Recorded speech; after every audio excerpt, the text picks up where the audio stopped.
বিবেকানন্দের চরণে প্রণাম নিবেদন করি। আজকে যেহেতু তার বিশেষ জন্মতিথি 163তম, ঠাকুর মায়ের চরণে ভক্তিপূর্ণ প্রণাম নিবেদন করি। আপনাদের সকলের উদ্দেশ্যে যথাযথ শুভেচ্ছা নমস্কার অভিনন্দন।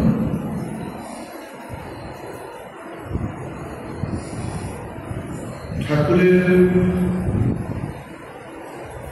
প্রতি এবং মায়ের প্রতি দেখা যায় মানুষের অনেক বেশি বিশ্বাস, কিন্তু আমার একটা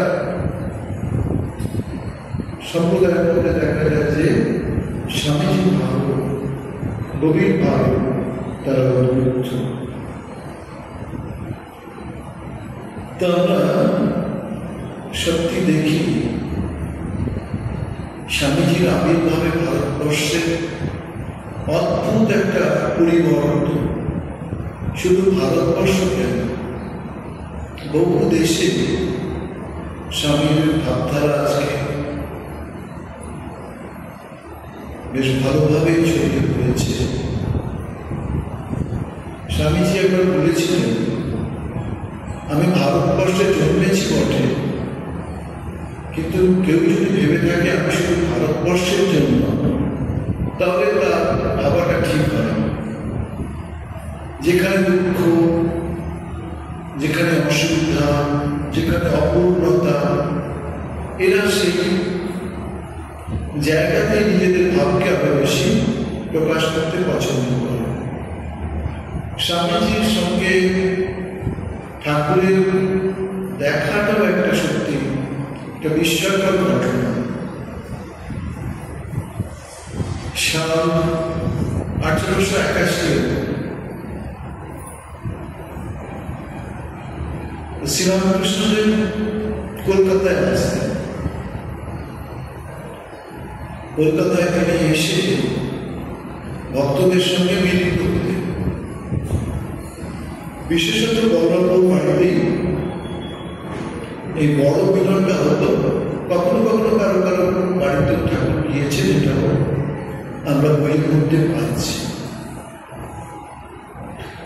নরেন্দ্র, যার পূর্ব নাম ছিল নরেন্দ্রনাথ দত্ত, বাবা আইনজীবী ছিলেন, মা গৃহকন্যা থাকলেও মা যথেষ্ট ভক্তিমতী, যথেষ্ট পড়াশোনা করতেন।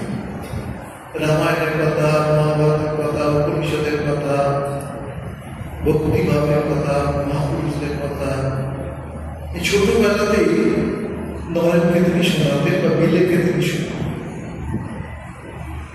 তো আমরা দেখি যে নরেন ভারী সুন্দর গানও শিখেছে। সুরেন্দ্র ঠাকুরের ভক্ত, তার গৃহেতে ঠাকুর পদার্পণ করছেন। ঠাকুর গান শুনতে ভালোবাসেন, গান গাইতে ভালোবাসেন। সুরেন্দ্রের মনে হয়েছে নরেন একটু আসবে না, মাসিক তো থাকে। নরেন এসেছে, নরেন গান শুনিয়েছে। নরেনের ঠাকুরের প্রতি সেরকম কিছু আকর্ষণ আমরা প্রথম দর্শনে শুনি না, কিন্তু শ্রীরামকৃষ্ণ যার জন্য পৃথিবীতে এসেছেন তিনি ঠিক চিনেছেন। তার মানে হল নরেন দক্ষিণেশ্বর তো যায়নি, একবার আসুন। নরেন কিন্তু এর আগে ঠাকুর শ্রীরামকৃষ্ণের কথা অন্যভাবে শুনেছে। তখন ইংরেজদের ছিল এসটি সাহেব একজন, তিনি কলেজের পড়াশোনা ওয়ার্ডসওয়ার্থের কবিতা বোঝাচ্ছে। সেই কবিতা ভাবের ব্যাপার আছে, সেই ভাবটা তিনি ক্লিয়ার করতে যাচ্ছেন, যেরকম ভাব হয়। তখন তিনি বললেন, আমি দেখেছি দক্ষিণেশ্বরে একজন সাধক থাকেন, তার যে ভাবটা সেটা অনেকটা হোয়াটসঅ্যাপের ভাবের সঙ্গে মিলে। তোমরা ইচ্ছা করলে একবার তাকে দর্শন করতে পারো। সেই আকর্ষণ একটা ছিল। তারপরে দেখি ঠাকুরের দক্ষিণেশ্বরে ফিরে যাওয়া। ইতিমধ্যে নরেনে ভেতরে বৈরাগ্যের আগুন যেন আরো বেড়ে গেছে, আরো বেড়ে গেছে। সেটার প্রকাশ কিরকম? সেটার প্রকাশ নরেন ব্রাহ্ম সমাজে যায়, নরেন তাদের বড় বড় কেশবচন্দ্র সেনকে দেখে, বিজয়কৃষ্ণ গোস্বামীকে দেখে, দেবেন্দ্র ঠাকুরের কাছে চলে গেছে। তিনি যখন বাজরাতে ছিলেন, তার কাছে গিয়ে জিজ্ঞাসা করছেন, আচ্ছা আপনি ঈশ্বর দর্শন যদি করেন, আপনি কি ঈশ্বর দর্শন করেছেন? তো তিনি তার চোখের কথা, তার রূপের কথা, এইসব কথা অবতারণা করেছেন। তো নরেন সুন্দর, কিন্তু মনের তৃপ্তি হচ্ছে, মনের তৃপ্তি হচ্ছে না। সুরেন্দ্র উনি শুনলেন নরেন বিয়ে পাশ করেছে, এমএ পাশ করেছে এরকম। তা ওর বাড়িতে ওনার বাবা বিবাহ দেওয়ার জন্য খুব চেষ্টা করেছে, কিন্তু ছেলে একেবারেই রাজি হচ্ছে। তার এই পারমার্থিক ভাবটাই খুব পছন্দ। এটা মনে হয়েছে সুরের মধ্যে। সুরেনবাবু তাকে বলেন, আমি দক্ষিণেশ্বর যাচ্ছি, তুমি কি আসবে? আচ্ছা চলুন। নরেনকে অনেকে খুব তার্কিক ভাবে, নরেনকে অনেকে খুব বেশি জ্ঞানী, দুরন্ত এইসব লোক ভাবে। সেটা আমরা ছোটবেলার ক্ষেত্রে দেখলেই কিন্তু এটা বোঝা যায়। শিব শিব বললে একটু ঠান্ডা হয়, বাকি দুরন্তের শেষ নেই। আসলে একটা বিশাল শক্তি একটা ছোট্ট শিশুতে আছে, সে প্রকাশ করতে পারছে না নিজেকে। তো সেটা ওই রকম। আর এখন ডাকাম্য না হলে তো পৃথিবীর একজন হওয়া বোধহয় সকলের পক্ষে সম্ভব নয়। তো তিনি শ্রীরামকৃষ্ণের কাছে গেছেন। শ্রীরামকৃষ্ণ দেখেছেন, দেখে বলছেন, আচ্ছা আপনি কি ঈশ্বর দর্শন করেছেন? দেখুন পৃথিবীতে এরকম লোক পাওয়া শক্ত। তো তিনি বলছেন, শুধু দেখেছি কি বলছি, তুমি যদি চাও তোমাকেও দেখাতে পারো। এটা একটা সহজ ব্যাপার নয়, কিন্তু ঠাকুর শ্রীরামকৃষ্ণের উপলব্ধি বেদ বেদান্ত ছাড়িয়ে গেছে। আমরা স্বামীজির কথা ঠিক মতো বোঝাতে পারি না বলে, যে যেরকম বুঝে সেরকম কিন্তু বোঝাবে, সেই জন্য আমরা স্বামীজিকে এক্সপোজ করতে পারছি। ম্যাক্সিমাম তার সঙ্গে কথা বলে অভিভূত হয়েছে। রোমানোলা তার বই 30 বছর পরে পড়ছে, বলছে কি বলছে, যখন কথাগুলো পড়ছে না ইলেকট্রিক শক লাগছে শরীরে, এরকম বাবা। তা তিনি শ্রীরামকৃষ্ণকে দেখে বলছেন, আচ্ছা ইনি এরকম আমার সম্বন্ধে এত কথা বলছেন, লোকটাকে সত্যি প্রকৃতিস্থ, সত্যি প্রকৃতিস্থ। কিন্তু একটা জিনিস দেখছি, মানুষটার ভিতরে অসাধারণ পবিত্রতা আছে আর অসাধারণ বিশ্বাস আছে। ধর্মের স্বরূপটা নরেন ঠাকুরের কাছে পেল।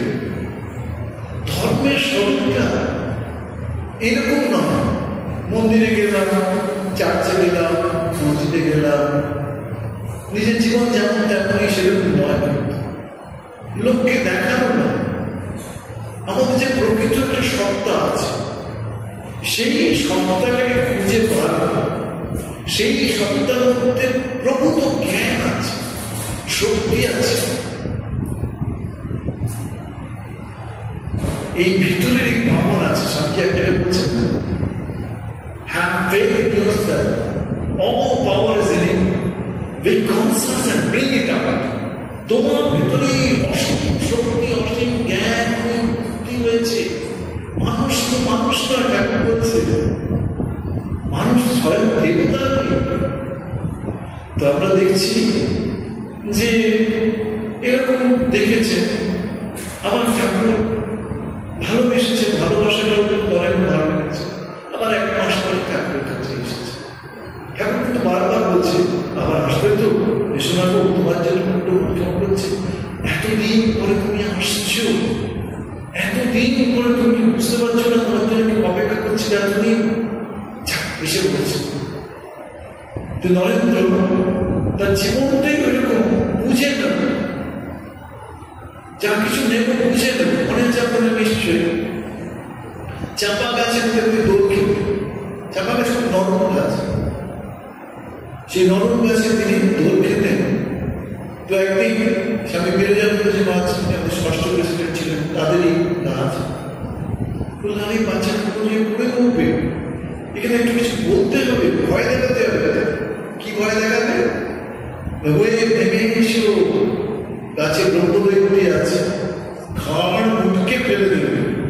সবাই তো সঙ্গে সঙ্গে নেমে, নরেন তখন কিন্তু দোল খেলছে, আরে নেমে আয়, নেমে আয়।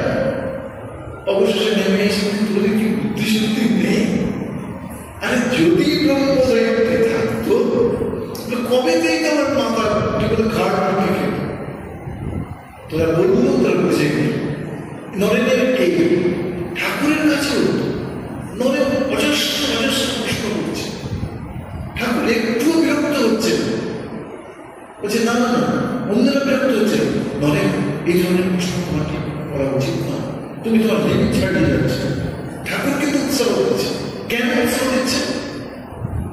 নরেন লিডার, নরেন নেতা, ধর্মগুরু, আচার্য, নরেন বিশ্বপ্রেমিক, নরেন দেশপ্রেমিক, নরেন কর্মবীর, নরেন ঐতিহাসিক, নরেন দার্শনিক, নরেন ভবিষ্যৎ দ্রষ্টা, নরেন ভালো সঙ্গীতজ্ঞ, ভালো খেলোয়াড়, ভালো অভিনেতা, ছোটবেলা দেখা যাচ্ছে অভিনয় করছে, কি নাম তিনি, যে দেখেছে সেই নিশ্চিত।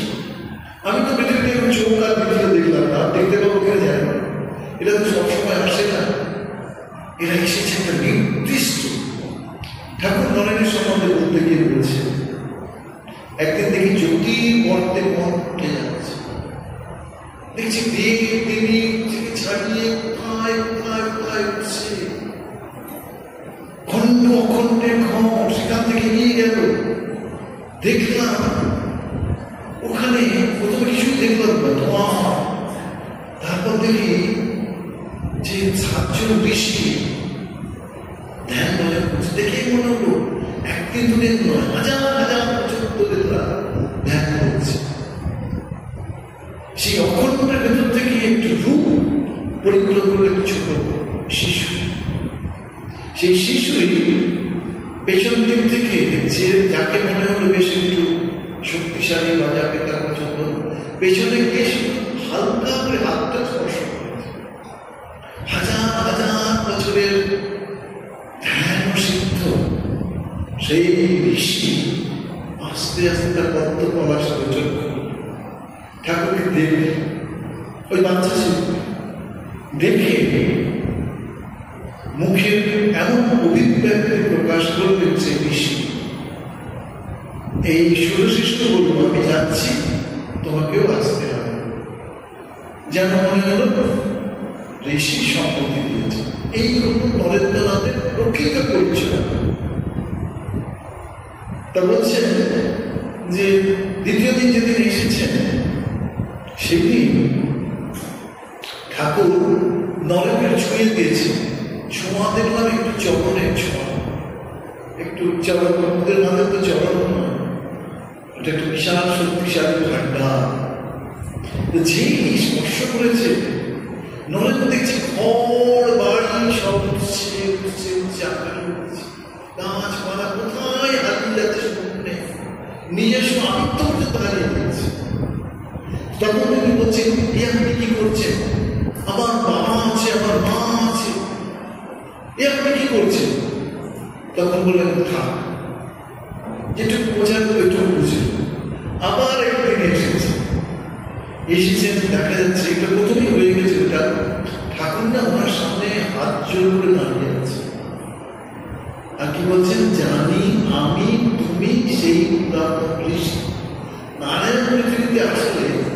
নরঋষিও পৃথিবীতে আসে তার কাজটাকে এগিয়ে নেবার জন্য। সেই বলছে, জানি আমি তুমি সেই পুরাতন নররূপী নারায়ণ, জীবের কল্যাণে এবার তোমার আগমন। নরদোলা 18 বছরের ছেলে, তাকে এসব বললে সে আড্ডা দেয়, সে ব্যায়াম করে, সে বড় বড় কি বলে ডিবেটে অংশগ্রহণ করে, সবের মনকে ছেড়ে দিয়ে দিতে, মনকে প্রতিপন্ন করার জন্য সে হাওয়ার স্পেন্সার একদম সব বই পড়ে। হ্যাঁ, তার সঙ্গে তার কথা টলস্টয় করছে, হাওয়ার স্পেন্সার করছে, ইয়ান্ডারসন করছে। কেউ ভগবান মানে, কেউ ভগবান মানে না, কিন্তু নরেন্দ্রের প্রতি, স্বামীজির প্রতি তারা অনুরক্ত হয়ে রয়েছে। কারণ নরেন্দ্র প্রাচীন ভারতবর্ষের প্রতিনিধি, নবীন ভারতবর্ষের প্রতিনিধি। আমরা একটু ক্লারিফাই দেখি না, ক্লারিফাই করে এই নরেন্দ্রের অবদানটা কি। নরেন্দ্রের অবদান দেখতে গেলে ভারতবর্ষে সেই ভারতবর্ষে দেখতে হবে। অন্নের অভাব, বস্ত্রের অভাব, চাকরির অভাব, মানুষের দিন কাটে না, ইলেকট্রিসিটি নেই, কিছু নেই, ভারতবর্ষের কারখানা নেই, কঙ্কাল।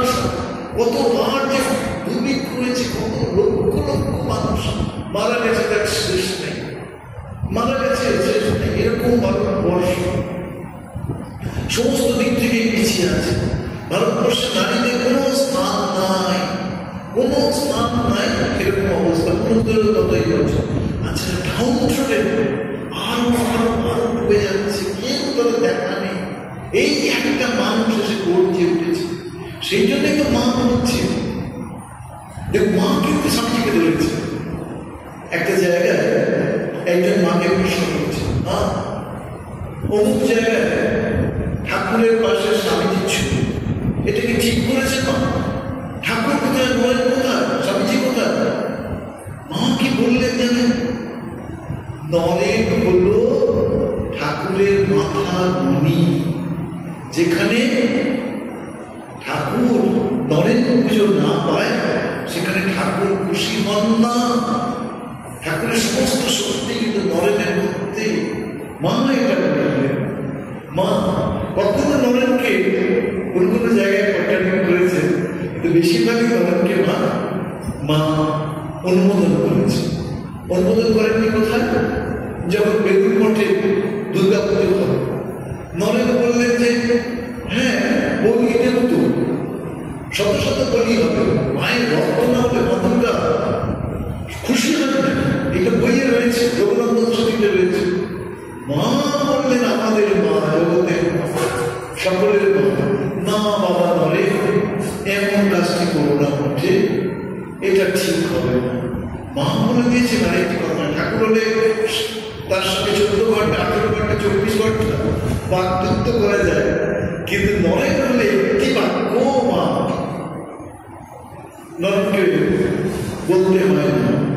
তোমরা কি দেখছি আমার নরেনের প্রসঙ্গে স্বামীজি কি বলছে দেখুন। এই মায়ের প্রসঙ্গে স্বামীজি কি বলছে, বলছেন বেলুড় মঠ বিক্রি করে দেবো। আমরা তো এসেছি গাছতলায় থাকবো বলে, মঠটা বিক্রি করে দেবো। মা শুনে বললেন ওই মঠ কি নরেনের? একটা দ্বিতীয়, ও তো ঠাকুরের নামে আমার নামে অর্পণ করেছে, সংকল্প করেছে, তাহলে নরেনের থাকলো না। এদের নরেনের বাবা থাকলেও আশ্চর্য হতো, বাবা এত ওই মাকে তো ছিলাই যাচ্ছে। তো যাই হোক, আমরা দেখি নরেন ঠাকুরের কাছে আসছেন, নরেন ঠাকুরের কাছে বসছেন। নরেন ধর্মের প্রকৃত স্বরূপ, ধর্মের বাস্তব রূপ, এটাও নরেন দেখছে। ঠাকুরের কথা কি যে একটা ঘাট দিয়ে একজন জল দিতে নামছে, এরকম 4টে ঘাটে 4।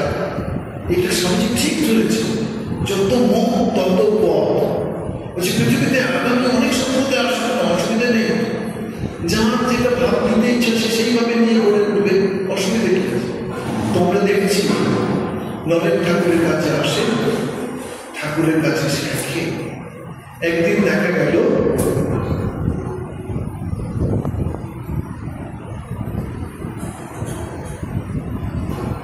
নরেনের সঙ্গে ঠাকুরের একটু মনোমালিন্য কিছু হয়েছে। তো ঠাকুরের কথা মানে তো ঠাকুর বলেছে সে কি মায়ের কথা আমি শোনাই, মায়ের কথা যদি না মানবি তাদের কথা শুনতে কি লাভ। তো পরে পরে বোঝা আসে, প্রায় সুযোগ পেরিয়ে আসে।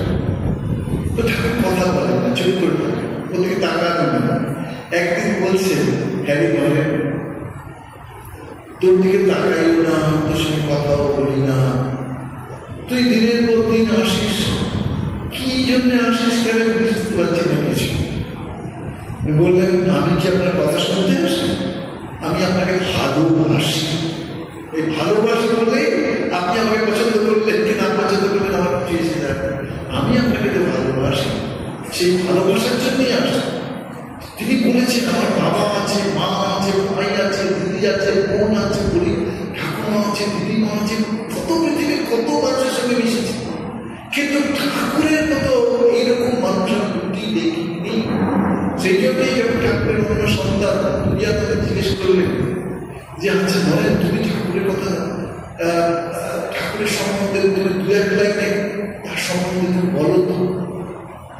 দুনিয়া থেকে তিনি বলেছেন ওই ঠাকুরের কাছ থেকে আসতেন, ওদের ঠাকুরের কথা শেষ ঘটনা বলতে বলতেন।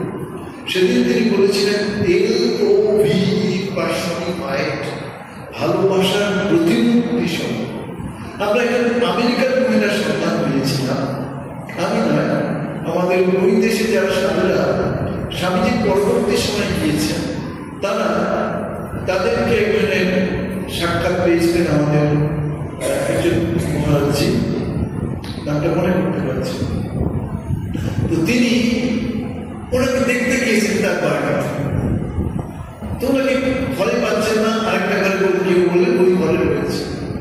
চতুর্দিকে স্বামীজির ছিল, তার মাঝে তিনি বসে গেছেন। বললেন যবে থেকে ওই মানুষটাকে দেখেছি তবে থেকে ওই মানুষটার প্রতি এত ভালোবাসা হয়ে গিয়েছে, আর বাড়িতে অন্য কোনো ছবি ভালো লাগে না। তাকে একজন কেউ ধর্মমা সভার ওই দিন তার সঙ্গে হ্যান্ডশেক করেছে। হ্যান্ডশেক করার পরে তার ভেতরে এমন একটা উন্মাদনা এসেছে, আনন্দ এসেছে যে তিনি হাত ধরুনি, কয়েকদিন হাত ধরে, ওরা ওই রকম ওদের হাত ধরা প্রয়োজন হয় না। তো বলছেন যে স্বামীজির সঙ্গে এত মানে রোমাঞ্চ হয়েছে বা এত আনন্দ হয়েছে, আমি হাত ধরার প্রশ্ন এড়িয়ে গেছি, এমন স্বামীজি। তা বলছেন যে ওই দেখুন ঠাকুর বিস্মিত হলেন, ঠাকুর একেবারে বিস্মিত হলেন যে নরেন এতটা আমাকে ভালোবাসে। আবার দেখলেন একদিন নরেন বলছেন আপনার মাথা খারাপ হয়েছে কেন? আপনি যে বলেন উপরে একটা পাখি আছে না, চাতক পাখি, চাতক পাখি জল ছাড়া খায় না। বলছেন আমি দেখলাম চাতক পাখি জল খাচ্ছে, এখানে বৃষ্টি হয়েছে, জল জমে আছে, চাতক পাখি এখানে খাচ্ছে। ঠাকুর বললেন আমি এতদিনের আমার বিশ্বাস এই সবটা নষ্ট হয়ে যাবে, করিস। একদিন ঠাকুরকে ডাকছেন আসুন আসুন দেখুন দেখুন ওই যাবো দেখুন চাতক পাখি জল খাচ্ছে।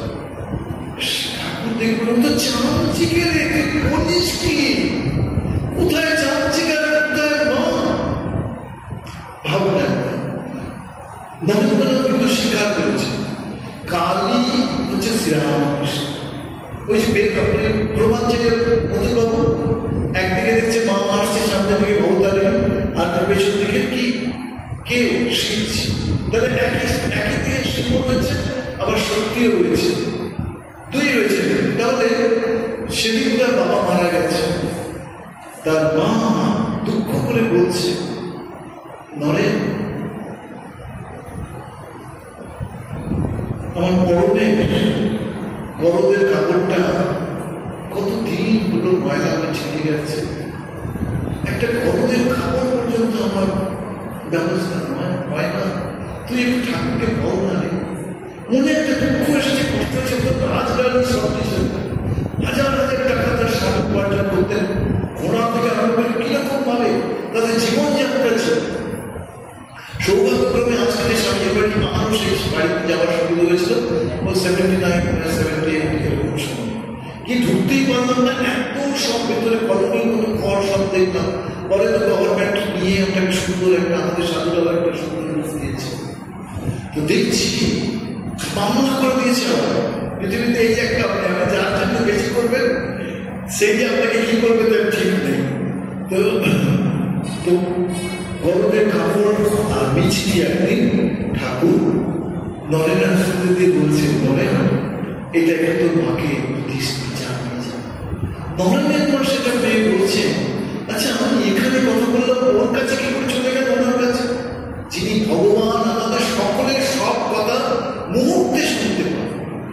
হ্যাঁ, আপনি আবেদন মধ্যে জীবনে দেখবেন যে জাহাজ নিয়ে রয়েছে, সেই জাহাজের টিকিট কাটতে তিনি গিয়েছিলেন লন্ডন থেকে, ইংল্যান্ড থেকে। তিনি 2-3 বার শব্দ শুনেছিলেন, কে বলছে কালী এই জাহাজে যাস না, কালী এই জাহাজে যাস না, 2-3 বার। তো তার মনে আছে কেউ যদি আমাকে বলে এটা জাহাজে না যাওয়ার জন্য, আচ্ছা নাই বা গেলাম, সেই জাহাজ কিন্তু ডুবে গিয়ে অনেক মানুষ মারা গেছে। এখন আপনি বলবেন ভগবানের কি ইচ্ছা, অনেক মানুষ মারা গেলে তার ছেলেকে বাঁচাবেন, এগুলো কিন্তু ব্যাখ্যা করতে পারবো না।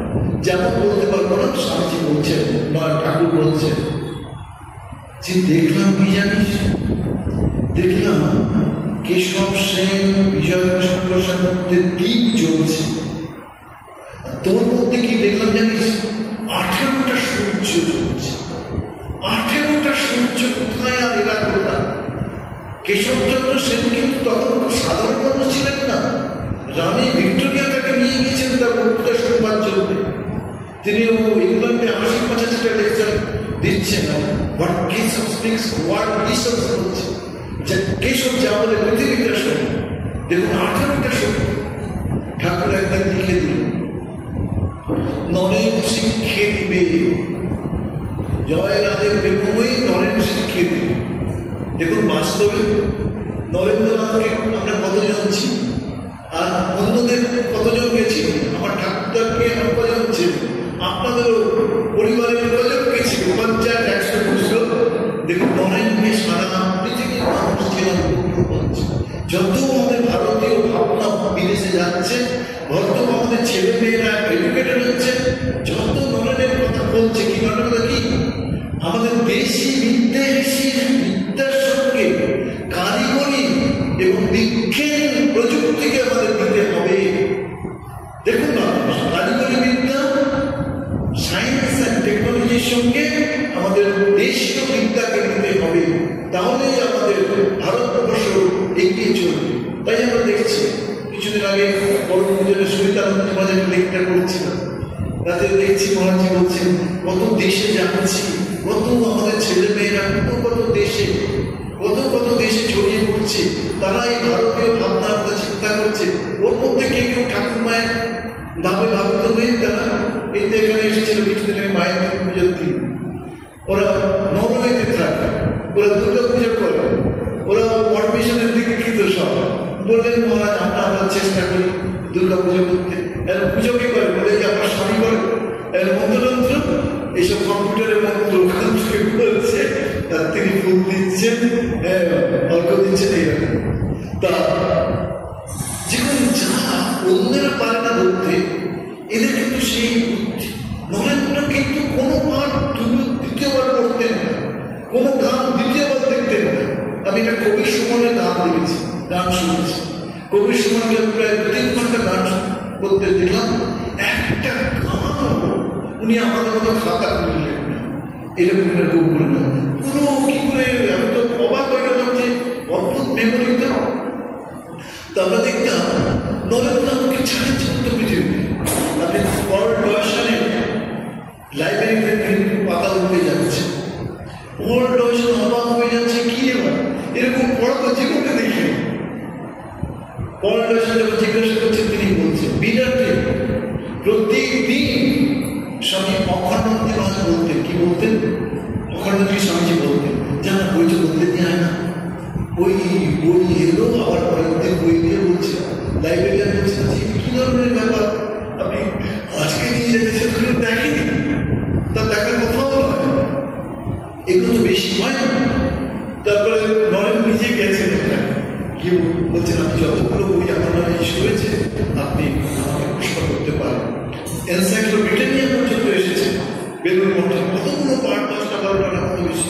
স্বামীজি হঠাৎ বলছে বলে শিষ্য যখন বলছেন এগুলো কারোর দ্বারা পড়া সম্ভব না, বলছে আমার তো অলরেডি পড়া হয়ে গেছে, তো আমরা সেই মানুষটা আমরা ভাববো না কেন? সেই মানুষটা আমাকে প্রত্যেক মুহূর্তে আমাকে শিক্ষা দিচ্ছে। আমরা কি দেখছি? তিনি বলছেন ঠাকুরের কথা, আজ একটা নতুন ভাবধারা পেলাম, যদি 3 মাসে এই ভাবধারা পৃথিবীতে ছড়াবে। কি সেই ভাবধারা?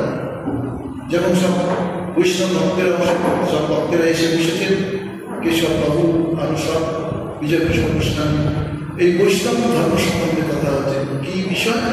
নামে রুচি, জীবে দয়া, বৈষ্ণব পূজা। জীবকে জীব জীব শিব শিব শিব, এই যে জীব থেকে শিবে উন্নীত করাটা, এটা স্বামীজির মনে হয়েছে। স্বামীজির মনে হয়েছিল মানুষ মানুষ সময় মানুষ দেবতা। যতদিন একটা কুকুর অবদ্ধ থাকবে, একটা মানুষ অবদ্ধ থাকবে, আমার কাজ হবে এই পৃথিবীতে। যদি আমাকে বলা হয় বারবার আসতে, আমি বারবারই আসতে রাজি আছি। আমাদের দেখা যাচ্ছে কি? আমাদের দেখা আছে নরেন্দ্র বারবার বলছে নির্বিকল্প সমাধি চাই, আমার নির্বিকল্প সমাধি ব্যবস্থা করবে। নির্বিকল্প সমাধি মানে কি? অপরন্ত জ্ঞান, অপরন্ত প্রেম। আরেকটা কি? আপনার মধ্যে স্বার্থভাবে করে, যে স্বার্থ আমাদের সবসময়, আমি কথাটা খেলাম, আমি কথাটা করলাম, আমার বাড়িটা কথাটা বলবো, আমি আমি আমি আমি সেটা কিন্তু এই নির্বিকল্প সমাধির মধ্যে কিন্তু আর পাওয়া যায় না, জানি। তো দেখুন, ঠাকুরের কাছে গুরুগোপাল গেছে, তখন গাছ ঠাকুর তার বাড়ি, তো বলছেন নরেনের এই অবস্থা, ঠাকুর কি করবো? নরেন বলছে আমার হাত কোথায়, আমার পা কোথায়? তখন ঠাকুর বললেন আমি রোজ বিরক্ত করে ওকে থাকতে দিই। তারপরে কিন্তু আমরা দেখি নরেনকে ঠাকুর বললেন যে ভাব তোর এলো, এই ভাব কিন্তু এখন মা তালা দিয়ে রাখবে, যখন দরকার হবে চাবি খুলে মা তুমি দেবে, মায়ের কাজ করতে। নরেন কিন্তু বলেন আমি কাজ করবো, কারণ পৃথিবীতেই ভাব পাওয়া যাবে না। কি ভাব? ঠাকুর জিজ্ঞাসা করছে নরেন তুই কি চাস? আমাদের মধ্যে কিন্তু আনন্দের মধ্যে দিয়ে দিন কাটাতে চায়। যেমন আমি শুনতে সমাজের ভেতরে ওই মাঝে মাঝে পৃথিবীতে আসবো, এসে একটু কিছু গ্রহণ করে আবার আবার পৃথিবী থেকে চলে যাবো, আনন্দে কাটবো। তখন ঠাকুর তোর লজ্জা করে না? তুই কোথায় একটা বড় বৃক্ষের মধ্যে হবি, তোর ছায়ায় হাজারে হাজারে মানুষ এসে আশ্রয় পাবে, তুই শুধু নিজের কথা ভাবছিস। এই নরেন ছেড়ে দিল, নরেন ছেড়ে দিলেন মুক্তির কথা। এই তারা রামকৃষ্ণ মিশনের ক্ষেত্রে আমরাও দেখেছি আমাদের ফ্লাট রিলিফে গেছি, আমাদের খাওয়া দাওয়া কিচ্ছু ঠিক থাকে না। অন্যান্য ক্ষেত্রেও দেখেছি যারা বাড়ি অপারেট করে বাইরে, কারণ এখানে একটা অদ্ভুত একটা আনন্দ থাকে, সেই আনন্দের মাধ্যমে মজবুত হয়ে থাকে। আর কর্ম যদি ঠিক ঠিক করেন তাহলে কিন্তু আপনার কর্মজ্ঞান হয়ে যাবে। স্বামীজি একটা উদাহরণ দিচ্ছেন। কি উদাহরণ? বলছেন একজন বাড়িঘর ছেড়ে তপস্যা করতে চলে গেছে, 12টা বছর তপস্যার পরে সে ফিরেছে। সে ফিরল কেন? তার মনে হয়েছে। কি মনে হয়েছে? একটা গাছের নিচে সে এসে বসেছিল, হঠাৎ উপরে কাক চলতে গিয়ে ময়লা করে দেয় পাখিতে তার শরীরে। সে বলল তোদের এত সাহস, আমার শরীরে আমি আজ 12 বছর ধরে সাধক ভজন করে কি শক্তি পেয়েছি, দাঁড়া দেখা যাচ্ছে। যে উপরে তাকালে দেখালো কাক বা দুটোই ঘর্ষণে পৃথিবীতে দেবে। আমার তো যথেষ্ট ক্ষমতা এসে গেছে, আমি গিয়ে এবারে লোকালয়ে যাব, গিয়ে ওখানে গিয়ে আমি মানুষের কাজে আসব।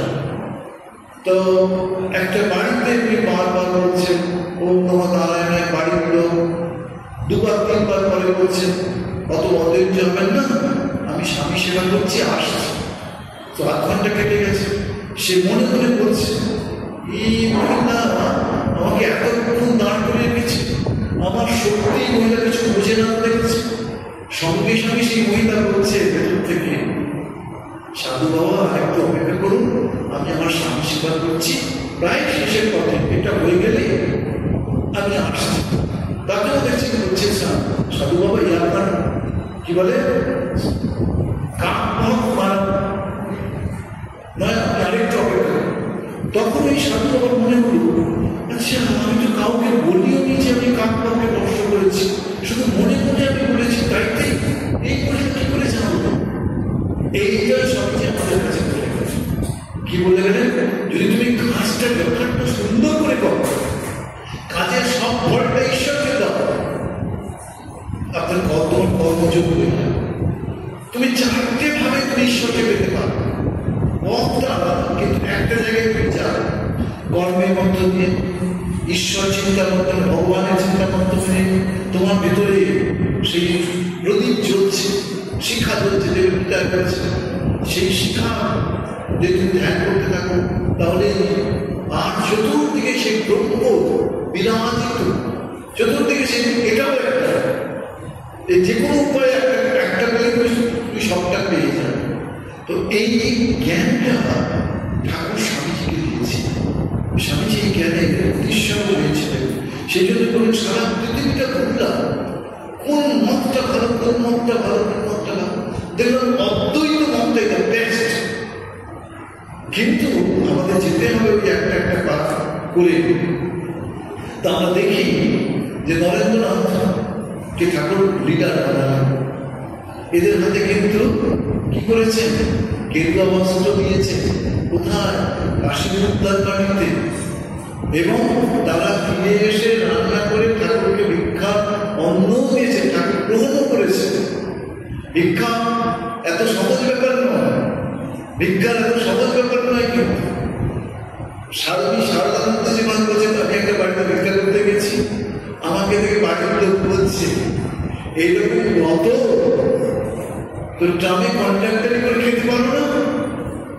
ট্রামে কন্ট্রাক্টারি করলে তো দু পয়সা পাবে তুমি, তোমার এরকম বদল নেই। সত্যি তো আমাদের এরকম শরীর নিয়ে আমরা যদি কারো বাড়িতে ভিক্ষা করতে যাই তো মানুষের মনে হবে হয়তো কি বলে যোগানন্দ জীবন একটা বাড়িতে বলেছে, বুঝেছি বুঝেছি তুমি আমাদের বাড়িতে এসেছো, এই দিনের বেলা দেখে যেতে কি আছে না আছে, রাত্রিবেলা চুরি করবে, বুঝেছি বলে।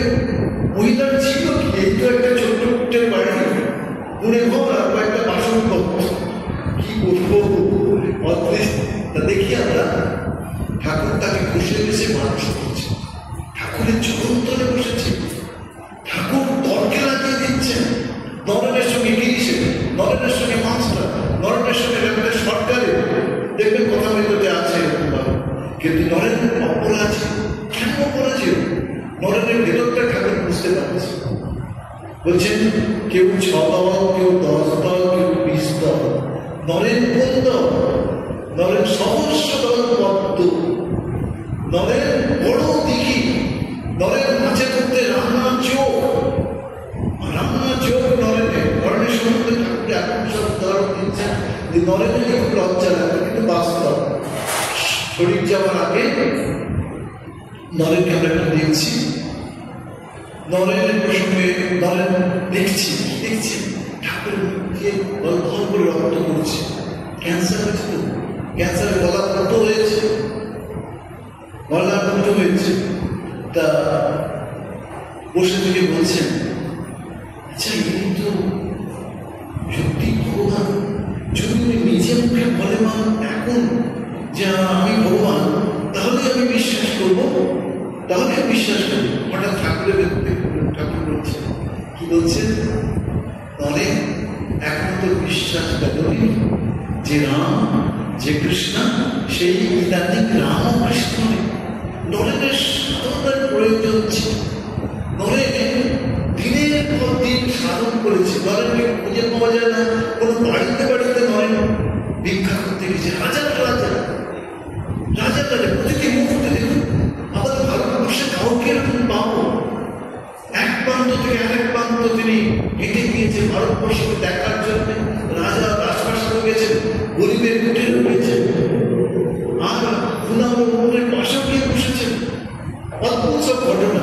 কিন্তু এটা দেখি নরেন বারবার বলেছেন, আমরা যে স্বামী বিবেকানন্দ নামটা পেয়েছি, এটা কিন্তু কেউ জানতো না। এর আগে তিনি বিবিদিশানন্দ ছিলেন, সচ্চিদানন্দ নামে ছিলেন, বিভিন্ন নামে। আবার তিনি কি বলছেন, দেখ সৌভাগ্যের সঙ্গে আমার দেখা হলো, ঠিক আছে, কিন্তু আমি না আদেশ পাচ্ছি। কি আদেশ? আমাকে একা থাকতে হবে, আমাকে একা থাকতে হবে। ভারতবর্ষে তন্ন করে তিনি বুঝেছেন। দেখুন যাচ্ছেন, যেতে যেতে একজন ভাঙ্গি তিনি কি করছেন, এত মুখো খাচ্ছেন।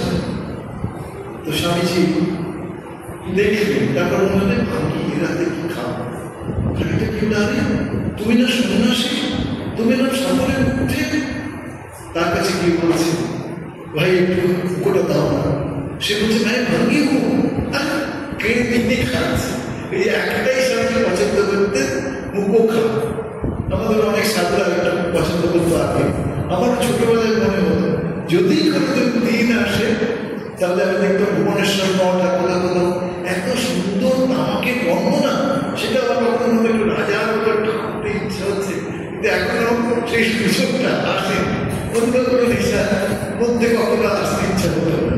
তো দেখুন, এটা একটা ঘটনা। আবার দেখুন কাশী দুর্গা মন্দিরে প্রণাম করে তিনি এগিয়ে চলেছে। হঠাৎ দেখা গেল তাকে বাঁদর তাড়া করেছে, বাঁদরটাকে তাড়া করেছে। বাঁদর তাড়া করতে তিনি ছুটছেন। স্বাভাবিকভাবে আমাদের সকলের তো তাই একটু মনে হয়, কি করা যাবে, বাঁদর থেকে কে কে বললেন, আরে তুমি মুখে দাঁড়াও। এই জীবনের অদ্ভুত একটা সমস্যার সমাধান। কত জায়গায় সমাজের উপর অত্যাচার হয়েছে, কিন্তু কোনোভাবে স্বামীজি ফিরে এসেছেন দেখা যায়।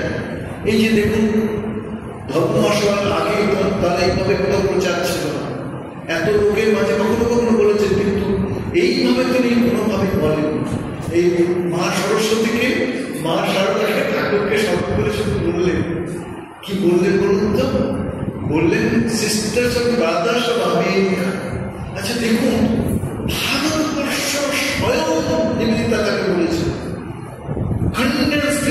ভারতবর্ষ স্বামীজি স্বয়ং ভারতের সুখ দুঃখ ব্যথা যন্ত্রণা, ভারত ভালো মন্দ সব তার মধ্যে থাকে। আমরা স্বামীজিকে কেউ বুঝতে পারি।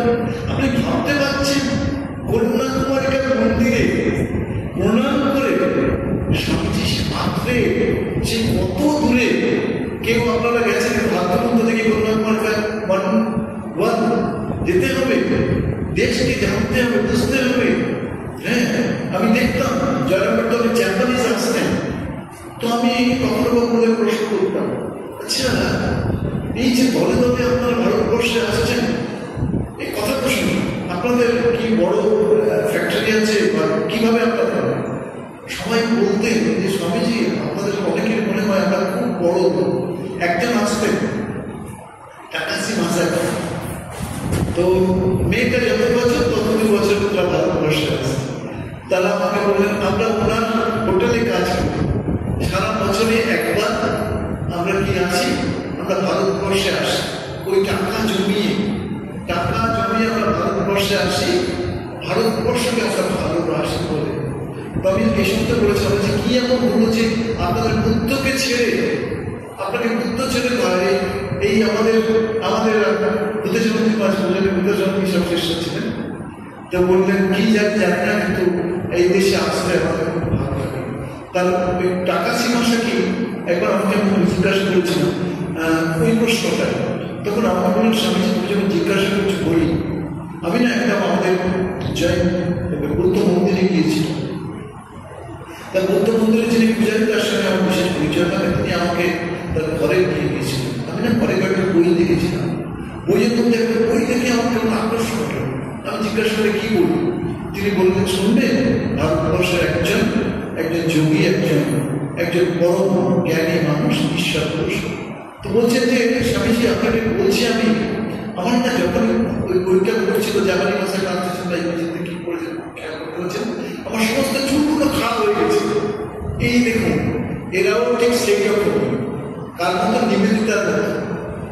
সীমার কাছে নিবেদিতা এসে বলছে, মা ঠাকুর আপনার সব কত জন্মে হিন্দু ছিল, এই জন্মে মদের ভাব সারা পৃথিবীময় ছড়াবো বলে ওই দেশে জন্মেছি। হ্যাঁ, আপনি দেখবেন পানীয় রচনার প্রিফেসটা নিবেদিতা লিখে এত শক্তিশালী লেখা, এত শক্তিশালী লেখা আমি পাইনি এরকম লেখা। তা স্বামীজি দেখুন ঠাকুর কত বড় শক্তিধর। ঠাকুর হঠাৎ করে আমি দেখছি খান্ডুয়া কথাগুলো থেকে স্বামীজি বলতে আরম্ভ করেছেন, আমার খুব ইচ্ছা বলছে যে একটা ওয়ার্ল্ড একটা রিলিজিয়ান হচ্ছে আমাকে যাবার জন্য।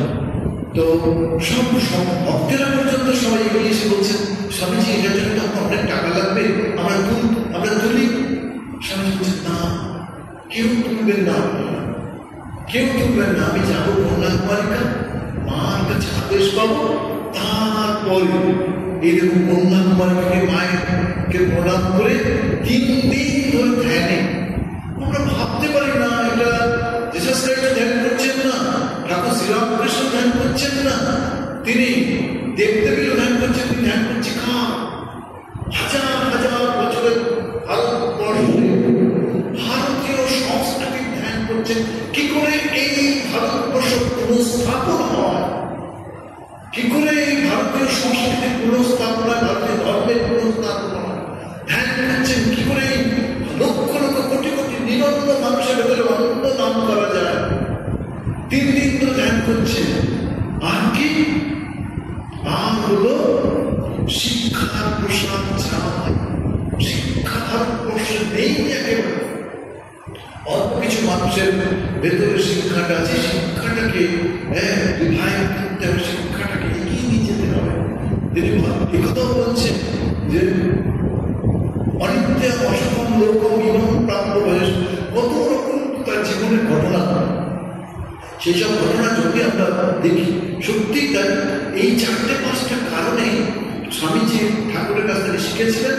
ঠাকুরের চরণতলে বসে আমেরিকায় দেখুন কয়েকটা লেকচার দেওয়ার পর লেকচার কোম্পানির সঙ্গে যুক্ত হয়ে পড়ে বলে, আপনি যদি আমাদের এতে আসেন তাহলে আমরা আপনার যা কিছু অর্থ আপনাদের লেকচারে সেটা আমরা আপনাকে দিয়ে দেব। স্বামীজি কিন্তু কয়েকটা লেকচার করা দেখলেন যে 2টো দিক দেখলেন, এইভাবে লেকচার টাকা পয়সা রোজগার করে ভারতবর্ষে পাঠাবো।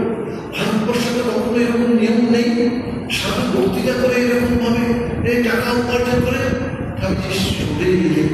কিন্তু এটা সত্ত্বেও দেখা গেল বহু মানুষ স্বামীজিকে ডাকছেন, বহু মানুষ স্বামীজি ভাবে ভাবিত হচ্ছেন।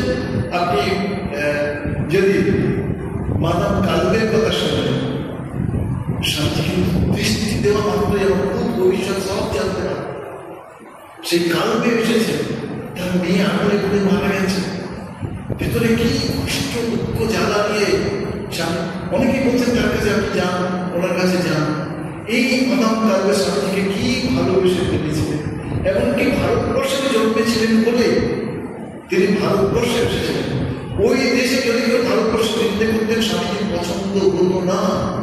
তোমরা ভারতবর্ষের সৃষ্টি সংস্কৃতি সভ্যতাকে ভালো করে পড়ো। বহু মানুষ উপনিষদ পড়েননি, অন্য বিতাড়িতা পড়েননি, যখন তারা স্বামীজি ভাবে ভাবিত হয়ে বই পড়তে থাকলেন তারা অবাক হয়ে গেল। শ্রীমন্ত বিশ্বে অবসূত্র আয় ধামানি দিব্যানি বেদাম বেদম পুরুষম মহাত্ম্যম আদিত্য অন্য তমস্য নতত্ব সূর্য ভাত চন্দ্রকার নেম বিদ্যুৎবাদী প্রধানমন্ত্রী। অপূর্ব আমাদের উপনিষদের নকর্মনা প্রজা জানে না ত্যাগে নেই অমিতত্ব মানুষ, এরকম সব সুন্দর সুন্দর কোটেশন যখন স্বামীজি বলতেন, কখনো কখনো বলতেন দুঃখা দুঃখা দুঃখা।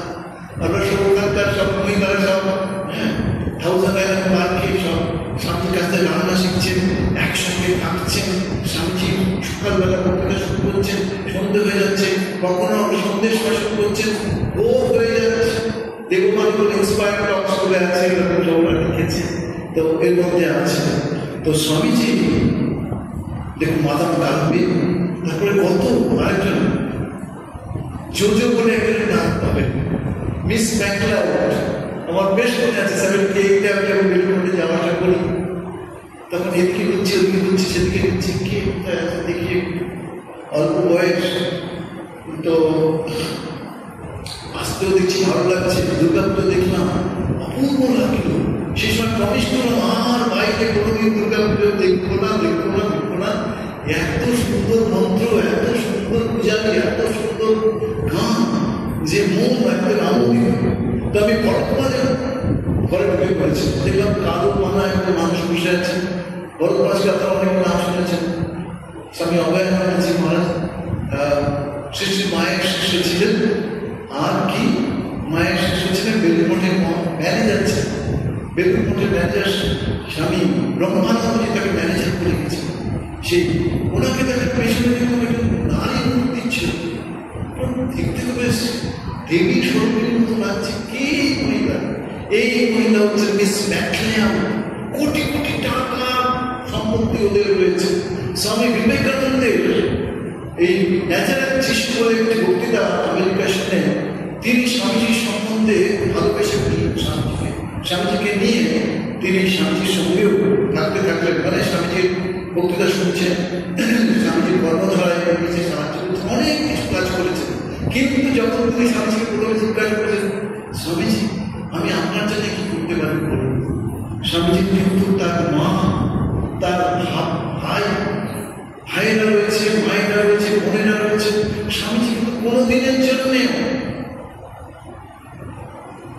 ঠাকুরের কাছে একবার বলেছিলেন, ঠাকুর আমার মায়ের কি হবে, আমার মা আজকে নিরন্তর রয়েছে, ঠাকুর আপনি একটু দেখুন। ঠাকুর বলেছিলেন, যারা জগন্নাথ আছে আজকে মন করবা, আজ সুন্দর সন্ধ্যের সময় তো মাকে গিয়ে বলে। স্বামীজি তখন বলেন না, তিনি মা কালীর কাছে গিয়েছিলেন, নবতারিণী একবার নয়, দুবার নয়, তিনবার গিয়েছিলেন। গিয়ে কি চেয়েছিলেন? মা আমায় জ্ঞান দাও, ভক্তি দাও, ভক্তি দাও, বৈরাগ্য দাও। এই তিনবার, যখন তিনবার বলতে পারলেন না, তখন তিনি ঠাকুরকে বলছেন, ঠাকুর কিছু চাইতে পারলাম না, চাইতে পারবি না, তাই তো তুই আবার বলছিস তো বাবা মা, তো মায়ের ভাইয়ের কি হবে? আচ্ছা মায়ের ভাই তোদের মোটা ভাত কাপড়ের অভাব হবে। দেখুন মহেন্দ্রনাথ দত্ত ছিলেন, তার ভাই ভূপেন্দ্রনাথ দত্ত, এরা প্রত্যেকেই স্ট্যাবলিশড হয়েছিলেন। মহেন্দ্রনাথ দত্ত কত বই লিখেছিলেন, সেই সব বই পড়ে কত মানুষ উপকৃত হয়েছিল সেই সময়। তো আজকের এই বিশেষ দিন আপনারা এখানে এসেছেন, স্বামীজির জন্মতিথি বলে অনেকে ভাবে যে মার জন্মতিথি দিন নেওয়া গেলে ভালো হয়, ঠাকুরের জন্মতিথি।